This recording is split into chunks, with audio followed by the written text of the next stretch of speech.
আসসালামু আলাইকুম দর্শক, আমন্ত্রণ জানাচ্ছি চ্যানেল আই সংবাদে। পুরো সংবাদ জুড়ে আপনাদের সাথে আছি আমি মৃত্তিকা মুস্তফা। বিস্তারিত সংবাদের শুরুতেই জানিয়ে দিচ্ছি ফ্রেশ আটা ময়দা সূচি সংবাদ শিরোনামগুলো। ধর্ষকের বিচার না হওয়া পর্যন্ত ঢাকা বিশ্ববিদ্যালয়ের শিক্ষার্থীদের ক্লাস পরীক্ষা বর্জনের ঘোষণা, ধর্ষকের সর্বোচ্চ শাস্তি মৃত্যুদণ্ড দাবি। ধর্ষণ ও নারী নিপীড়নের বিরুদ্ধে জিরো টলারেন্স ঘোষণা করেছে সরকার। সিএমএইচে মাগুরায় ধর্ষণের শিকার শিশুটির চিকিৎসায় 7 সদস্যের মেডিকেল বোর্ড। মাগুরার শিশুটির সব ছবি সামাজিক যোগাযোগ মাধ্যম থেকে অপসারণে হাইকোর্টের আদেশ, বিচার শেষ করার সময়সীমা 180 দিন। এবং এক যুগ পর আইসিসি চ্যাম্পিয়ন্স ট্রফি জিতল ভারত, নিউজিল্যান্ডকে 4 উইকেটে হারিয়ে তৃতীয়বারের মতো চ্যাম্পিয়ন টিম ইন্ডিয়া।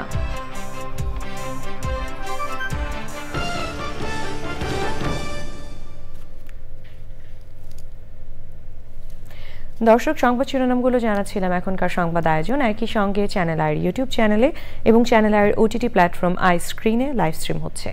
যাচ্ছি বিস্তারিত সংবাদে। ধর্ষণ ও নারীর প্রতি সহিংসতার বিচার না হওয়া পর্যন্ত ক্লাস ও পরীক্ষা বর্জনের ঘোষণা দিয়েছে ঢাকা বিশ্ববিদ্যালয়ের সাধারণ শিক্ষার্থীরা। মাগুরায় শিশু আসিয়া ধর্ষণের প্রতিবাদে এবং ধর্ষকের সর্বোচ্চ শাস্তি মৃত্যুদণ্ড করার দাবিতে মশাল মিছিল করেছে আন্দোলনরতরা।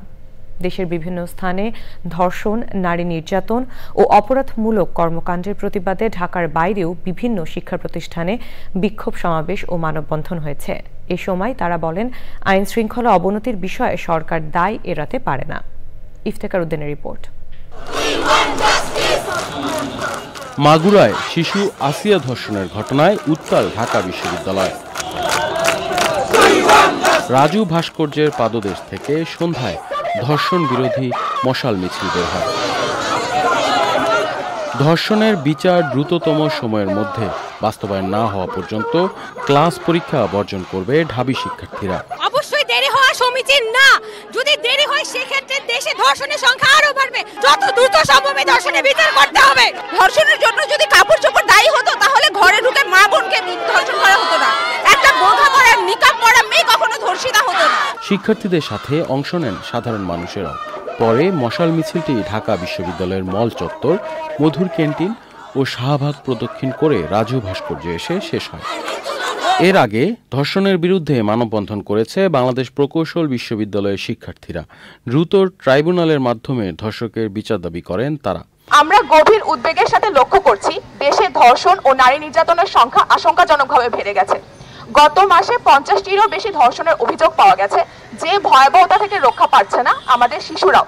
অধিকাংশ ক্ষেত্রেই প্রশাসনের নিষ্ক্রিয়তা ও বিচারের দীর্ঘসূত্রতার কারণে ন্যায় বিচার নিশ্চিত করা সম্ভব হয় না। মাগুরায় শিশু ধর্ষণের ঘটনায় অপরাধীদের এই নতুন আইনে দ্রুত সময়ের মধ্যে নজিরবিহীন শাস্তি কার্যকর করতে হবে। শিশু ধর্ষণের ঘটনায় অপরাধীদের দৃষ্টান্তমূলক শাস্তির দাবিতে মাগুরায় আদালত ঘেরাও করে বিক্ষুব্ধ জনতা। পরিস্থিতি নিয়ন্ত্রণ করে সেনাবাহিনী। ধর্ষণের প্রতিবাদ এবং ধর্ষকের সর্বোচ্চ শাস্তির দাবিতে বিক্ষোভ করেছেন রাজশাহী বিশ্ববিদ্যালয়ের শিক্ষার্থীরাও। বিশ্ববিদ্যালয়ে শহীদ বুদ্ধিজীবী চত্বরে জড়ো হয়ে মিছিলটি প্রধান সড়ক ঘুরে সংক্ষিপ্ত সমাবেশ হয়েছে। বিক্ষোভ হয়েছে রাজধানী সহ দেশের বিভিন্ন শিক্ষা প্রতিষ্ঠানে।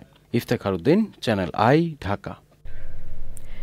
দেশের চলমান পরিস্থিতিতে নারী ও শিশু ধর্ষণের প্রতিবাদে ধর্ষকের সর্বোচ্চ শাস্তি কার্যকর ও নারী নিরাপত্তা নিশ্চিতকরণে বিক্ষোভ কর্মসূচি ও মোমবাতি প্রজ্বলন করেছে বৈষম্য বিরোধী ছাত্র আন্দোলন সম্মিলিত বেসরকারি বিশ্ববিদ্যালয়। রাজধানীর বাংলা মোটরের রূপায়ণ টাওয়ারের সামনে তুমি কে আমি কে আসিয়া আসিয়া, আমার সোনার বাংলায় ধর্ষকদের ঠাঁই নাই, দড়ি লাগলে দড়ি নে, ধর্ষকদের ফাঁসি দে, ধর্ষকদের ঠিকানা এই বাংলায় হবে না, এইসব স্লোগানে বিক্ষোভ কর্মসূচি পালন করে তারা। ধর্ষণ, নারী নির্যাতন ও সব ভায়োলেন্স সৃষ্টি সহ যে কোনো অরাজক পরিস্থিতির বিরুদ্ধে জিরো টলারেন্স ঘোষণা দিয়েছে সরকার। প্রধান উপদেষ্টা ডক্টর মোহাম্মদ ইউনূসের সঙ্গে বৈঠক করে পরিস্থিতি নিয়ন্ত্রণে কঠোর হওয়ার সিদ্ধান্ত নেওয়া হয়েছে।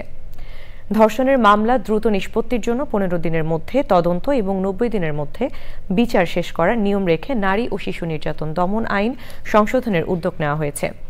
শিগগিরই ধর্ষণ সহ বিভিন্ন অভিযোগ জানাতে একটি হটলাইন চালু হবে। বিস্তারিত জানাচ্ছেন রফিকুল বাশার। মাগুরা, পটুয়াখালী ও মুন্সিগঞ্জে শিশু ধর্ষণ, ঢাকা বিশ্ববিদ্যালয়ের নারী শিক্ষার্থীকে হেনস্থা করা সহ সম্প্রতি সময়ে দেশজুড়ে নারীদের উপর সহিংসতার ঘটনা বেড়ে গেছে। পরিস্থিতি বিবেচনায় উপদেষ্টাদের নিয়ে জরুরি বৈঠক করেছেন প্রধান উপদেষ্টা। নারীদের নিরাপত্তাহীনতার কথা স্বীকার করে দুঃখ প্রকাশ করেন আইন, স্বরাষ্ট্র এবং তথ্য উপদেষ্টা। নারীর প্রতি যে আপনার সহিংসতা হচ্ছে, নির্যাতন হচ্ছে, রেপ হচ্ছে, এটা কোনোভাবেই অ্যাকসেপ্ট করা হবে না। আমাদের মেয়েরা সত্যি নিরাপত্তাহীনতায় ভুগছে। আমরা এই ব্যাপারে পদক্ষেপ নিচ্ছি। আমরা আপনাদের কাছে ক্ষমা প্রার্থী, আমাদের অনেক ব্যর্থতা আছে, কিন্তু আমরা উত্তরোত্তর চেষ্টা করি এবং আজকে আমরা সিদ্ধান্ত নিয়েছি আমরা আরও কঠোর হব। ধর্ষণ সহ সকল ধরনের নারী ও শিশু নির্যাতনের বিরুদ্ধে কঠোর অবস্থান নেয়ার নির্দেশ দিয়েছি। সম্প্রতি ঘটে যাওয়া ধর্ষণের ঘটনাগুলির সঙ্গে জড়িত অপরাধীদের বিচার নিশ্চিত করা হবে এবং কঠোর শাস্তির আওতায় আনা হবে। মব জাস্টিস ইস্যু আছে, তারপরে এখানে একটা মিলিটেন্সি ইস্যু হয়তো মানে সামনে আসতে পারে, বা আরও কিছু ইস্যু আছে। যে ইস্যুসগুলো আছে সেই ইস্যুসগুলো যাতে মিডিয়াতে ভালোভাবে উপস্থাপিত হয় এবং আসলে এটাকে মনিটর করার একটা আমরা চিন্তা ভাবনা করতেছি। ধর্ষণের মামলা দ্রুত নিষ্পত্তির জন্য সময় অর্ধেক করা হচ্ছে বলে জানান আইন উপদেষ্টা। নারীর প্রতি সহিংসতা বা নারীর প্রতি নির্যাতন, রেপের মতো কেসে তদন্তকারী অফিসার যাকে নির্দিষ্ট করা হয়েছে তাকেই তদন্ত কাজ সম্পন্ন করতে হবে নির্দিষ্ট সময়ের মধ্যে। ধর্ষণের মামলায় 90 দিনের মধ্যে বিচার করতে হবে। ধর্ষণের মামলা 15 দিনের মধ্যে তদন্ত কাজ শেষ করতে হবে এবং ধর্ষণের মামলা যদি 90 দিনের মধ্যে বিচার সম্পন্ন নাও হয়, এই অজুহাতে কাউকে জামিন দেওয়া যাবে না। তথ্য উপদেষ্টা জানান, যারা মব ভায়োলেন্স সৃষ্টি করছে তারা নজরদারিতে আছে। গত 7-8 মাসে যে যেখানে ঝামেলা করছে, যে যেখানে মব জাস্টিস করছে, সবই আমরা গোয়েন্দা সংস্থা অ্যাক্টিভ আছে। আমরা আরও বলছি প্রোঅ্যাক্টিভ ওয়েতে সব নজরদারির ভিতরে আনার জন্য। আজকে থেকে আমরা চেষ্টা করব কোঅর্ডিনেটেড ওয়েতে সবগুলো তথ্য গ্যাদার করে যেই অপরাধী তাকে ওখানেই আমরা গ্রেপ্তার করব। সিএমএইচে চিকিৎসাধীন মাগুরায় ধর্ষণের শিকার শিশুটিকে দেখতে গিয়েছিলেন স্বরাষ্ট্র উপদেষ্টা। সে সময় নারীর প্রতি সহিংসতার ঘটনাগুলো তালিকা করে আদালতে দ্রুত তদন্ত প্রতিবেদন দাখিলের নির্দেশ দেন তিনি। Rafiqul Bashar, channel I, Dhaka. মাগুরায় 8 বছরের শিশু ধর্ষণের ঘটনার দায়ের করা মামলার বিচার 180 দিনের মধ্যে শেষ করার নির্দেশ দিয়েছেন হাইকোর্ট। ধর্ষণের শিকার শিশুটির সব ছবি 24 ঘন্টার মধ্যে সামাজিক যোগাযোগ মাধ্যম থেকে অপসারণের নির্দেশ দেওয়া হয়েছে। বিটিআরসিকে এই নির্দেশ বাস্তবায়ন করতে হবে। শিশু ও তার পরিবারকে আইনি সেবা দিতে বিএনপির ভারপ্রাপ্ত চেয়ারম্যান তারেক রহমানের নির্দেশে আইনজীবী প্যানেল গঠিত হয়েছে। তাদের আর্থিক সহায়তা দেওয়ারও আশ্বাস দিয়েছেন তারেক রহমান। মাজহারুল হক মান্নার রিপোর্ট। মাগুরায় শিশু ধর্ষণের ঘটনায় ফুঁসে উঠেছে সারা দেশ। এমন পরিস্থিতিতে নির্যাতিত শিশুটিকে নিয়ে পত্রিকায় প্রকাশিত প্রতিবেদন আদালতের নজরে এনে প্রতিকার চান সুপ্রিম কোর্টের 2 আইনজীবী। শিশুর ছবি অপসারণ এবং নিরাপত্তার বিষয়ে আদেশ দেন হাইকোর্ট। যে বাচ্চাটার নাম, তার অ্যাড্রেস, তার ছবি, এটা যেন সব জায়গা থেকে ডিলিট করা হয়। এটা যদি না করা হয়, যারা এখানে পাবলিশ করেছেন তার ডিটেলসগুলো প্রত্যেকটা ইন্ডিভিজুয়ালকে যেন আইডেন্টিফাই করে পানিশমেন্ট নেওয়া হয়। কোর্ট বলে 180 দিনের মধ্যেই যেন কমপ্লাই করতে হয়, 180 দিনের মধ্যে যেন বিচারটা শেষ করা হয়। 2 জন ওয়েলফেয়ার অফিসারকে নিয়োগ দিতে 24 ঘন্টার মধ্যে, যাতে করে তাদের অবস্থা, তাদের ওয়েলফেয়ার এবং তাদের সিকিউরিটির ইস্যুটা দেখভাল করা যায়।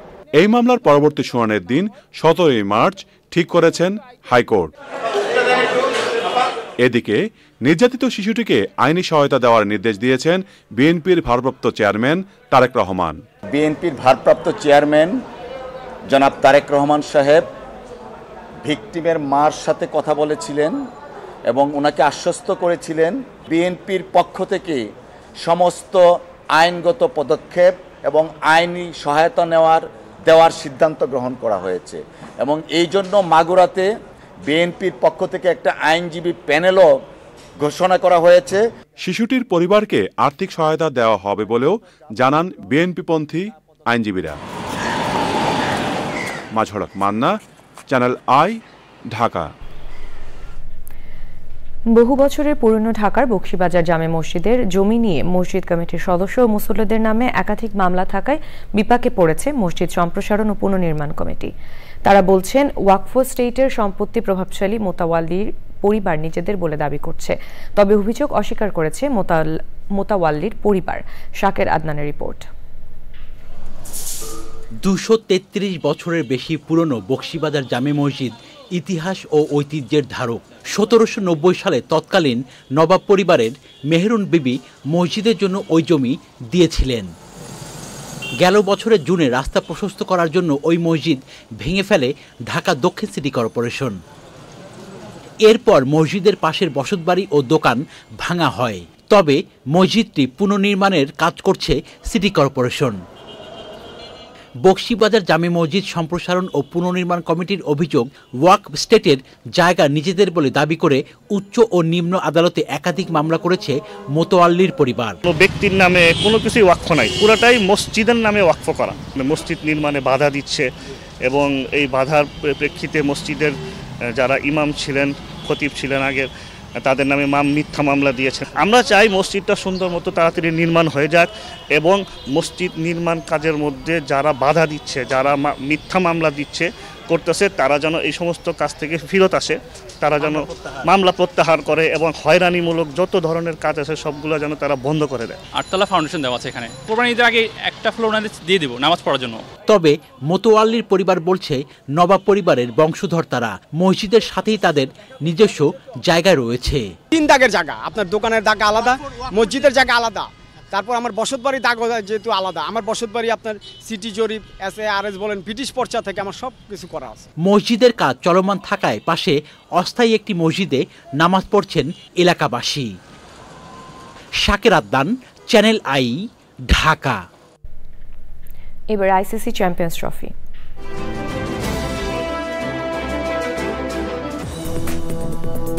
দর্শক, ফিরে এলাম বিরতির পর। কানাডার নতুন প্রধানমন্ত্রী নির্বাচিত হয়েছেন মার্ক কার্নি। স্থানীয় সময় রোববার প্রধানমন্ত্রী হিসেবে তার নাম ঘোষণা করেন লিবারেল পার্টির প্রেসিডেন্ট সচিত মেহরা। এতে মার্ক কার্নি বিদায়ী প্রধানমন্ত্রী জাস্টিন ট্রুডোর স্থলাভিষিক্ত হলেন। কার্নি ব্যাংক অফ কানাডার গভর্নর ছিলেন। তিনি ব্যাংক অফ ইংল্যান্ডেরও নেতৃত্ব দিয়েছেন। রোববার সদস্যদের ভোটে লিবারেল পার্টির নতুন নেতা বাছাই হয়। এতে মার্ক কার্নি 1,31,674 ভোট পেয়ে নির্বাচিত হন। তার নিকটতম প্রতিদ্বন্দ্বী ক্রিস্টিনার ফ্রিল্যান্ড পেয়েছেন 11,134 ভোট। টানা 9 বছর ক্ষমতায় থাকার পর গত জানুয়ারি প্রধানমন্ত্রী পদ থেকে পদত্যাগের ঘোষণা দেন ট্রুডো। কানাডার রাজনৈতিক ব্যবস্থায় হাউস অব কমন্সের সবচেয়ে বড় দল হিসেবে লিবারেল পার্টির যিনি প্রধান হয়, দেশটির প্রধানমন্ত্রীও তিনি নির্বাচিত হন। সেই হিসেবে আগামী নির্বাচনের আগ পর্যন্ত মার্ক কার্নি প্রধানমন্ত্রীর দায়িত্ব পালন করবেন। যুদ্ধ বিধ্বস্ত গাজা উপত্যকায় 1 সপ্তাহ আগে সব ধরনের মানবিক সহায়তায় অবরোধের পর এবার বিদ্যুৎ সরবরাহ সম্পূর্ণ বন্ধ করার ঘোষণা দিয়েছে ইসরায়েল। রোববার দেশটির জ্বালানি বিষয়ক মন্ত্রী এলি কোহেন বিদ্যুৎ সরবরাহ বন্ধের এক আদেশে সই করেন। যুদ্ধবিরতি ও বন্দি বিনিময় চুক্তি এগিয়ে নিতে আজ কাতারের দোহায় ইসরায়েলি প্রতিনিধিরা যাবে। শনিবার রাতে দেশটির প্রধানমন্ত্রী বেনিয়ামিন নেতানিয়াহু এই তথ্য জানিয়েছেন। এদিকে জিম্মিদের মুক্তির বিষয়ে হামাসের সাথে যুক্তরাষ্ট্রের বৈঠক খুব কার্যকরী হতো বলে জানিয়েছে হোয়াইট হাউস। এমনকি কয়েক সপ্তাহের মধ্যে গাজা ইস্যু নিয়ে একত্রিত হওয়ার সম্ভাবনা রয়েছে বলে জানিয়েছে ট্রাম্প প্রশাসন। গাজা উপত্যকায় প্রথম পর্যায়ের যুদ্ধবিরতি চুক্তির মেয়াদ গত সপ্তাহে শেষ হয়েছে। গাজায় যুদ্ধবিরতিতে মধ্যস্থতাকারী দেশের আহ্বানে দ্বিতীয় পর্যায়ের আলোচনা কাতারের দোহায় হওয়ার কথা রয়েছে। এবারে কৃষি সংবাদ।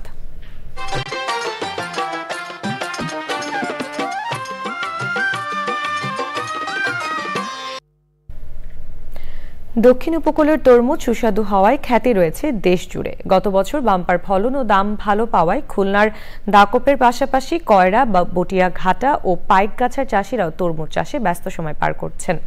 এবছর তরমুজ আবাদের লক্ষ্যমাত্রা ছাড়িয়ে যাবে বলছে কৃষি বিভাগ। বিস্তারিত দানিয়েল সুজিত বসের রিপোর্টে। কোথাও জমিতে তরমুজের বীজ রোপণ হয়ে গেছে, আবার কোথাও চলছে বীজ রোপণের প্রস্তুতি। সকাল থেকে সন্ধ্যা পর্যন্ত চলছে চাষিদের এই কর্মযজ্ঞ।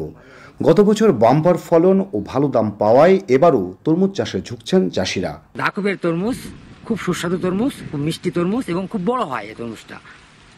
আমরা বিভিন্ন জাতের লাগাই, তাতে মোটামুটি ভালো ফল পাই আমরা। ডেট থাকে 65 থেকে 70 দিন। এরপরে বিক্রির মনে করেন যে প্রায় 1 সপ্তাহ মানে 7 দিন। এর ভিতরে আগামাতা মনে করেন যে ফল সেল হয়ে যায়। এই অঞ্চলের তরমুজ সুস্বাদুর খ্যাতি দেশ জুড়ে। তরমুজের চাষে কম সময় লাগে এবং অন্যান্য ফসলের তুলনায় বেশি লাভজনক। 3 বিঘা লাগা আছে, খরচ হবে 55-60 হাজার টাকা খরচ হয়ে যাবে।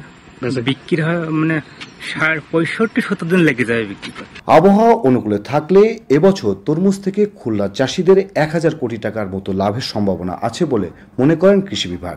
যদি আমাদের এখানে লেট সবার শেষে তরমুজটা ওঠে, তারপর কৃষকরা তরমুজ চাষ করে লাভবান হয়। যদি আবহাওয়া অনুকূলে থাকে, কোনো প্রাকৃতিক দিক না হয়, তাহলে আশা করা যায় আমাদের খুলনা জেলা থেকে 1000 কোটি টাকা কৃষকরা অর্জন করতে পারে। গত বছর খুলনা জেলায় 12,965 হেক্টর জমিতে তরমুজ চাষ হয়েছিল। এবছর লক্ষ্যমাত্রা থেকে প্রায় 4000 হেক্টর বেশি জমিতে আবাদ হচ্ছে তরমুজ। Daniel Sujit Bose, channel I, Khulna. এখন দেখবেন প্রকৃতি সংবাদ।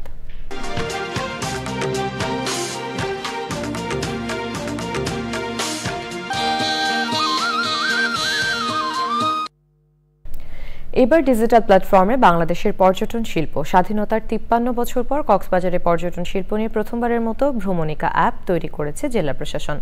এর মাধ্যমে বিশ্বের যে কোনো প্রান্ত থেকে কক্সবাজার ভ্রমণের সব তথ্য জানতে পারবেন ভ্রমণ পিপাসুরা। এমন উদ্যোগ দেশের পর্যটন বিকাশে নতুন মাত্রা যোগ করবে বলছেন সংশ্লিষ্টরা। কক্সবাজার থেকে নুরুল আলমের ভিডিও চিত্রে সরওয়ার আজম মানিকের রিপোর্ট। প্রাকৃতিক সৌন্দর্যমণ্ডিত বিশ্বের সবচেয়ে দীর্ঘ সমুদ্র সৈকত কক্সবাজার। প্রতি বছর দেশ বিদেশের লাখো পর্যটকের সমাগম হয় এই সৈকতেই। পর্যটকদের ভ্রমণ সহজ ও আনন্দদায়ক করতে সবসময় তৎপর স্থানীয় প্রশাসন, আইনশৃঙ্খলা বাহিনী। নতুন অ্যাপের মাধ্যমে পর্যটকরা বাড়িতে বসেই জানতে পারবেন দর্শনীয় স্থানের তথ্য। সেই সাথে প্রতিটি স্থানের দূরত্ব, গুগল ম্যাপের নির্দেশনা ও প্রয়োজনীয় সতর্কতা দেওয়া রয়েছে অ্যাপে। হাতের মুঠোয় কক্সবাজারকে কিন্তু ওনারা দেখতে পাবেন। কেউ এসে কোনো পর্যটক মানে ভুল পথে হাঁটার কোনো সুযোগ নেই।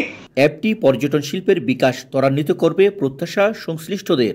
ভ্রমণিকা অ্যাপস যারা দেখবে তারা কক্সবাজার বেড়াতে আসার আগে জানবে কক্সবাজারে কি অবস্থায় কি কি পাওয়া যায়, কোথায় যাওয়া যাবে, কীভাবে গাড়ি পাওয়া যাবে, হোটেল বুক করা যাবে, কোথায় কোথায় যাওয়া যাবে। ভ্রমণিকা অ্যাপসটা তৈরি করছে, আমি মনে করি এটা একটা পর্যটন শিল্পের জন্য একটা নতুন মাত্রার সংযোজন হয়েছে। অবশ্যই এটাকে আরো সংযোজন, বিয়োজন আরো জনবান্ধব করতে হবে। পর্যটকদের ভ্রমণ নির্বিঘ্ন ও নিরাপদ করতেই ভ্রমণিকা অ্যাপের উদ্যোগ জেলা প্রশাসনের। বাংলাদেশের একটা অ্যাপ কক্সবাজার থেকে আমরা তৈরি করেছি, সেটি গুগল প্লে স্টোরের টপ 10 চার্টে থাকা ট্রাভেল ক্যাটাগরিতে একটি আমাদের জন্য অত্যন্ত উদ্দীপনার এবং অনুপ্রেরণা।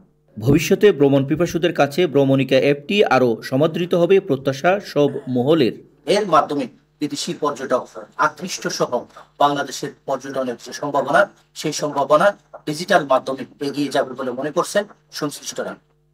কক্সবাজার জেলা প্রশাসকের কার্যালয় থেকে সরওয়ার আজম মানিক, চ্যানেল আই। এবারে খেলার খবর আরো একবার। ধর্ষকের বিচার না হওয়া পর্যন্ত ঢাকা বিশ্ববিদ্যালয়ের শিক্ষার্থীদের ক্লাস পরীক্ষা বর্জনের ঘোষণা। ধর্ষকের সর্বোচ্চ শাস্তি মৃত্যুদণ্ড দাবি। ধর্ষণ ও নারী নিপীড়নের বিরুদ্ধে জিরো টলারেন্স ঘোষণা করেছে সরকার। সিএমএইচে মাগুরায় ধর্ষণের শিকার শিশুটির চিকিৎসায় 7 সদস্যের মেডিকেল বোর্ড। মাগুরার শিশুটির সব ছবি সামাজিক যোগাযোগ মাধ্যম থেকে অপসারণে হাইকোর্টের আদেশ। বিচার শেষ করার সময়সীমা 180 দিন। এবং এক যুগ পর আইসিসি চ্যাম্পিয়ন্স ট্রফি জিতল ভারত। নিউজিল্যান্ডকে 4 উইকেটে হারিয়ে তৃতীয়বারের মতো চ্যাম্পিয়ন টিম ইন্ডিয়া।